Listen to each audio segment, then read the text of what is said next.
అధ్యక్ష, నేను గౌరవ మంత్రి గారిని కోరేది ఏంటంటే కొన్ని ప్రాంతాల్లో అధ్యక్ష దాదాపు 30-40 సంవత్సరాల నుంచి ఎండోమెంట్ భూములు ఆక్రమణకు గురై దానిలో పేదవాళ్ళు నివాసం ఉంటా ఉన్నారు అధ్యక్ష. దానిలో గ్రామ పంచాయతీలు రోడ్లు వేయటం కానీ, లైట్లు కానీ, డ్రైనేజ్ కానీ, మంచినీటి సౌకర్యం కూడా కల్పించడం జరిగింది. ఉదాహరణకి మా పెదకాకాని మండలంలో పెదకాకాని గ్రామంలోనే ఎన్టీఆర్ కాలనీ అధ్యక్ష, దానిలో ఎండోమెంట్ వేణుగోపాల స్వామి గుడికి సంబంధించిన భూమి, దాన్ని ఎప్పటి నుంచో దాదాపు పెద్ద ఆయన ఎన్టీఆర్ గారి పేరు మీద కాలనీ ఏర్పాటు చేయడం జరిగింది 30 సంవత్సరాల క్రితమే.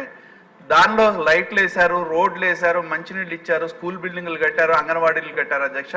మరి అదొక కాలనీ ఉంది. అలాగే ఏవిఎన్ కాలనీ అని ఒకటి ఉంది అధ్యక్ష, అగతవరపాడు గ్రామం కింద. ఎంతో సుదీర్ఘకాలంగా అక్కడ ఉన్న పేదలు, మధ్యతరగతి వాళ్ళు పట్టాల కోసం అడుగుతా ఉన్న నేపథ్యం. నేను గౌరవ మంత్రి గారిని కోరేది ఏంటంటే అధ్యక్ష, అవన్నీ కూడా పేదలు ఏ అయితే ఎండోమెంట్ భూములు ఆక్రమించుకొని 40 సంవత్సరాలుగా అక్కడ నివాసం ఉంటున్నారో వాళ్ళని తొలగించడం అనేది మంత్రి గారి అనుబంధంలో చూస్తే సాధ్యపడేది కాదు అధ్యక్ష.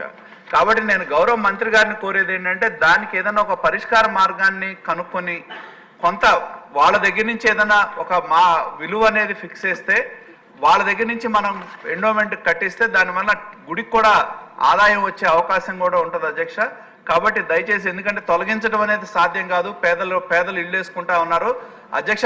గతంలో మొన్న చూసాం అధ్యక్ష, ఎక్కడెక్కడో నిషేధిత జాబితాలో ఉన్న భూముల్ని రెవెన్యూలో మన జీవో ఒకటి తీసుకొచ్చి భూములన్నీ పొలాలన్నీ రాశారు అధ్యక్ష గత ప్రభుత్వం. నేను అడిగేది ఏంటంటే పేదలు నివాసం ఉంటున్న భూములు, వీటిని 40 సంవత్సరాల నుంచి ఉంటున్న భూములు తొలగించడానికి సాధ్యపడవు. కాబట్టి మరి మీరు ఏదన్నా ఒక రేట్ లాంటిది ఫిక్స్ చేసి వాళ్ళకి దఖలుపరిస్తే పేదలు సంతోషంగా ఉంటారు అధ్యక్ష. పేదల కోసం మన ప్రభుత్వం ఉంది. కాబట్టి నేను గౌరవ ఎండోమెంట్ మంత్రి గారిని కోరేది ఏంటంటే దీని మీద మీరు ఒక దృష్టి పెట్టి దానికి ఒక పరిష్కార మార్గాన్ని చూపెడితే పేదలు సంతోషిస్తారు అధ్యక్ష. దయచేసి ఆ విధంగా నిర్ణయం తీసుకోవాలని చెప్పి మేము మంత్రి గారిని డిమాండ్ చేస్తా ఉన్నాం.